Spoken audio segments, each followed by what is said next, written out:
Olá! Hoje a gente vai mergulhar numa história fascinante, a das telecomunicações aqui no Brasil. É uma viagem que começa com uma faísca, literalmente, e termina na rede complexa que conecta o país inteiro hoje. E olha, é uma história cheia de reviravoltas. Então, o que a gente vai ver hoje? Vamos passar pelas primeiras faíscas, entender a revolução do transistor e como o Brasil começou a se conectar. Depois a gente entra na fase do controle estatal, a privatização que mudou tudo e chegamos na era digital de agora. Bom, vamos começar. Pensem num mundo, um mundo onde uma notícia, uma mensagem, viajava na velocidade de um cavalo ou de um navio. Era essa a realidade. E o que é impressionante aqui, gente, é a rapidez com que as coisas aconteceram. O telégrafo, por exemplo, inventado lá em 1837 e 15 anos depois, já estava sendo instalado no Brasil. Mesma coisa com o telefone. Essa velocidade toda no início foi o que preparou o terreno para uma saga de mais de um século de muita, mas muita mudança. Agora a gente avança para uma invenção que, sem exagero, mudou o mundo. Uma coisinha pequena que encolheu o planeta e, no fim das contas, colocou um supercomputador no bolso de todo mundo. Pois é, o transistor. E o ponto aqui é super simples, mas fundamental. Sem essa pecinha, a revolução digital que a gente vive hoje simplesmente não existiria. Acabou. Fim de papo. E essa comparação aqui deixa tudo muito claro, né? O salto foi gigantesco. Foi uma verdadeira virada de jogo. De repente, os eletrônicos podiam ser menores, mais baratos e, nossa, muito, mas muito mais potentes.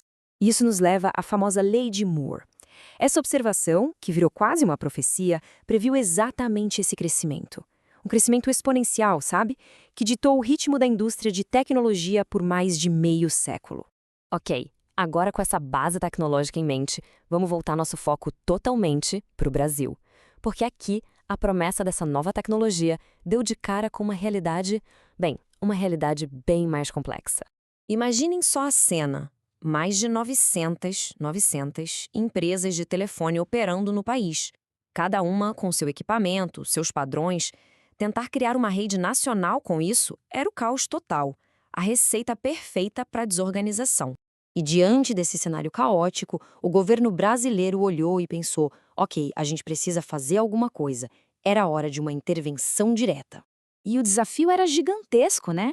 Pensem bem, como é que se conecta um país do tamanho de um continente que tinha um sistema de telefonia todo quebrado, todo fragmentado? A solução que o governo encontrou veio em 3 passos.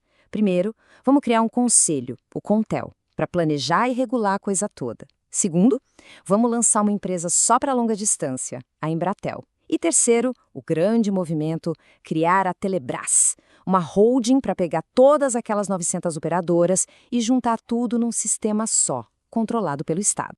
Essa estratégia de centralizar funcionou por um tempo. Unificou o país. Só que, com o tempo, o modelo bateu no muro. O Estado, sozinho, simplesmente não tinha grana suficiente para investir, para modernizar, para acompanhar a tecnologia e a demanda que não parava de crescer.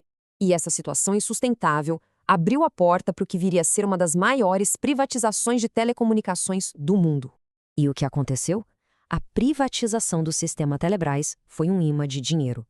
Atraiu um investimento internacional gigantesco. Para se ter uma ideia, quase 60% de todo o capital investido veio de empresas de fora do Brasil. E o resultado no acesso foi uau! Imediato e impressionante. Em questão de 2, 3 anos, o número de linhas de telefone fixo no Brasil simplesmente mais do que dobrou. Foi um salto absurdo. Só que toda essa explosão de acesso teve um preço. E um preço que foi parar na conta do consumidor. Dá uma olhada nesses números. A tarifa mensal, que era tipo 90 centavos em 93, pulou para mais de R$14 em 2000. Então sim, o acesso aumentou muito, mas o custo para ter uma linha de telefone também explodiu.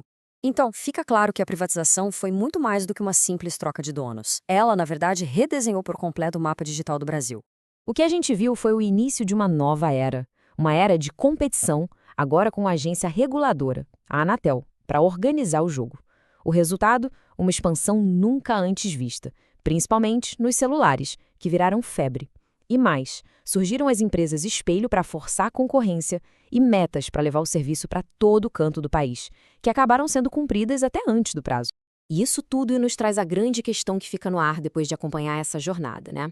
O Brasil conseguiu, sim, se conectar, o avanço tecnológico e o acesso foram incríveis. Mas a que custo? Fica evidente que essa história toda é sobre um equilíbrio muito delicado, um cabo de guerra entre o investimento do Estado, a força da iniciativa privada e, no final das contas, o preço que o cidadão paga por isso.